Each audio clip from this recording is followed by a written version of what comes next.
Hi, welcome to my first video of my baking channel, Why We're in Isolation. This is ISO Bakes episode 1. So today we're going to be making a potato, onion and dill sourdough. So what you'll need for this recipe is 320 grams of high grade flour, 100 grams of wholemeal flour, 170 grams of mashed potato, 6 gram dill seeds, 85 grams sliced red onion, 10 grams of salt, 100 grams of sourdough starter and 210 mils of water. So I've already fed my starter. It's been going for the last 4 hours, so it's nice and bubbly. And yeah, let's get into it. So we've got our 420 grams of flour mix here. Into that, we're gonna go with our 170 grams of mashed potato. Mix it in there. Then in here as well, then we're gonna go 6 grams of dill seeds. So dills will give it a nice little flavor, so put that in. And to that, we've got 85 grams of red onion. So this is raw, but it's fine because it'll cook once it's in the bread. So we just put that in there, and then just give it a mix around in here. Oh yeah, also we need to put in our 10 grams of salt. Because you can't have bread without salt, basically. So next, we're gonna weigh out our starter. Typically with a sourdough, the amount of starter you use should be about 20% of your total flour content. So if you've got 420 flour, you roughly want to use about 80 to 100 grams of starter.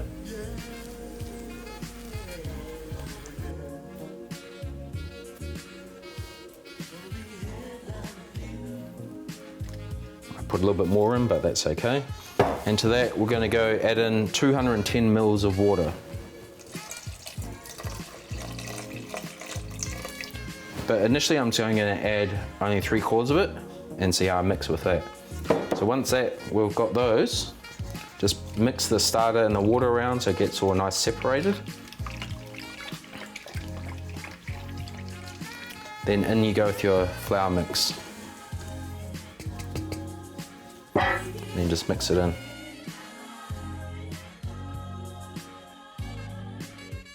So I'm going to knead this a little bit, so I'm going to pull it out, move this out of the way. So all kneading is doing is you're incorporating all the flour and the liquid together. And it's always good to give it just a little bit of a knead, then you can go through to the 10 to 15 minute kneading method, which we'll do. All right, so we're just going to call it there, put it back in the bowl. And just let it chill out for 10 minutes, then come back and knead it again. All right, so it's been about 10 minutes since I've let this rest.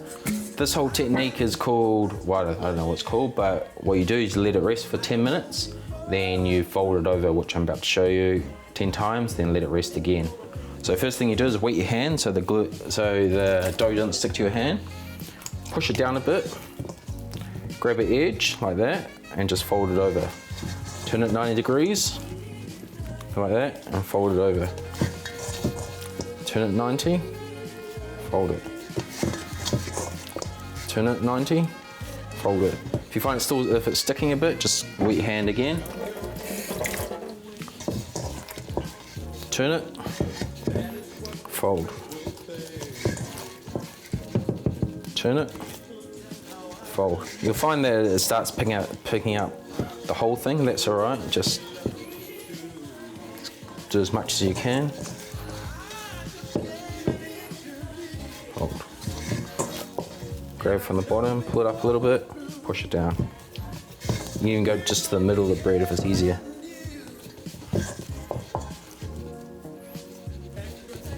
Alright, so what we do, we just pull it back over, like that. Press it once, cover it back up, then we come back in 10 minutes and do it again. I've done my 4 kneads of 15 minutes apart, then with a 10-fold knead for the flour to really absorb in. So the next step really is just letting it rise now for the first rise. So, and what you want to do is just shape it into a rough ball.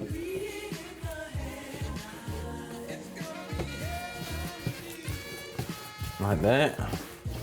So you basically just turn it around.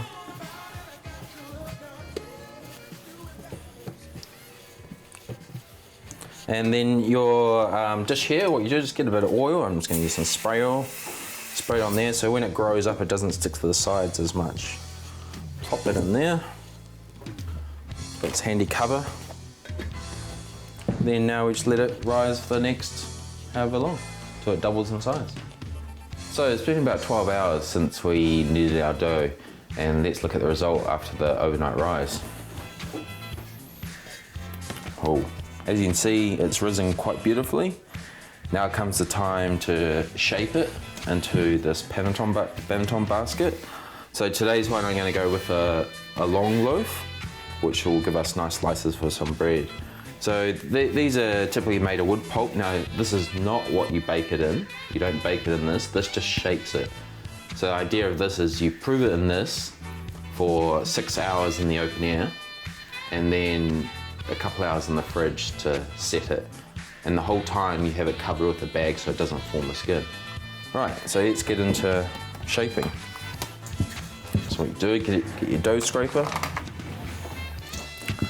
Also, I find brown rice flour really good for working on because it's not very sticky. So you just chuck some in here as well.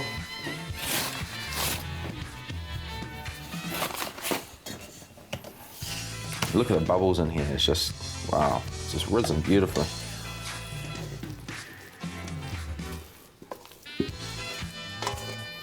Just looks like a big blob. So what you do is all you're doing is knocking out all the air bubbles. Right, so it's nice and flat.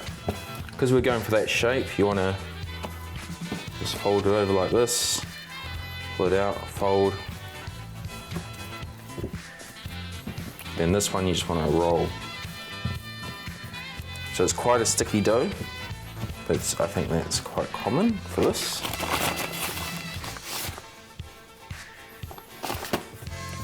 So you want to roll it roughly into that shape.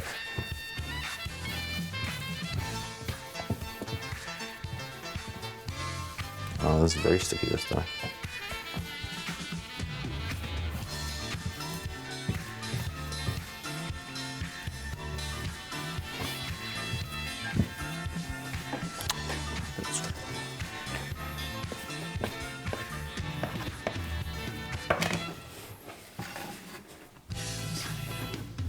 Mine's twisted a little bit, but that's okay because it will prove out as normal.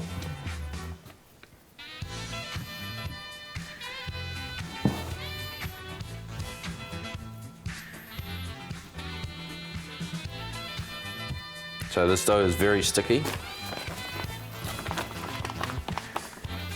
Just put a bit of flour on it.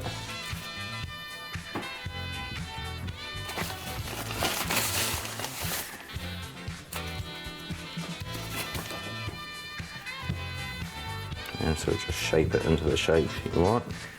Like that. Beautiful.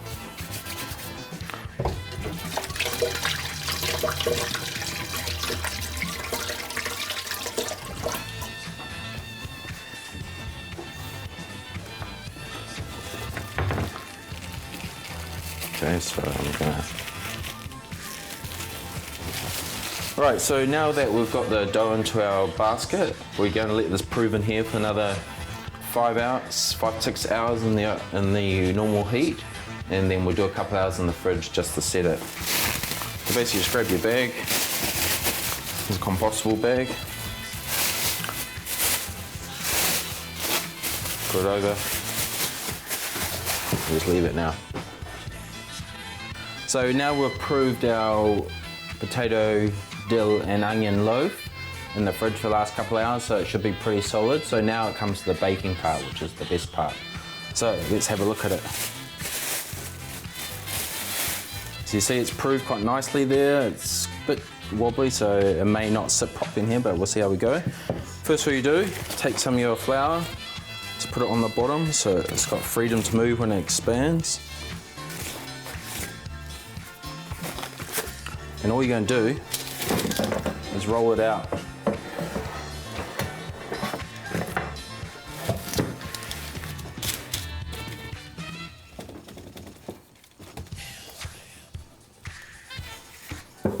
So So this is going to be a bit of a funny shaped loaf, but it doesn't matter. So then you take your knife, make your incisions.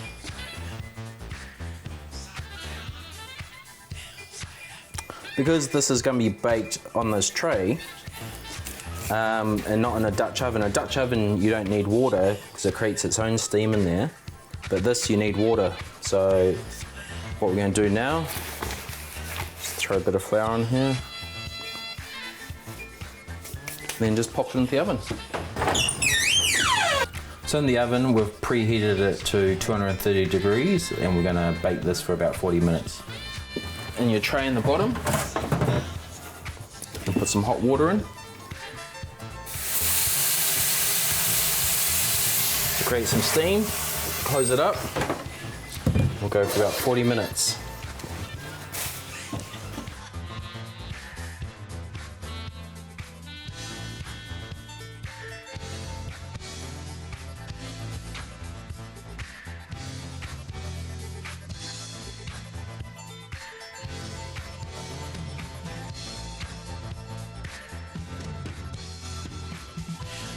All right, so it's done now.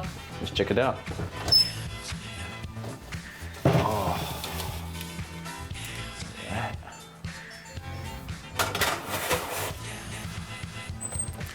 So it's baked quite nicely. It's got a nice browning on top. The bottom's feeling quite hollow. It looks perfect. Now we just let this cool for about an hour and a half, then we can cut into it. But yeah, that's a potato, dill and onion sourdough.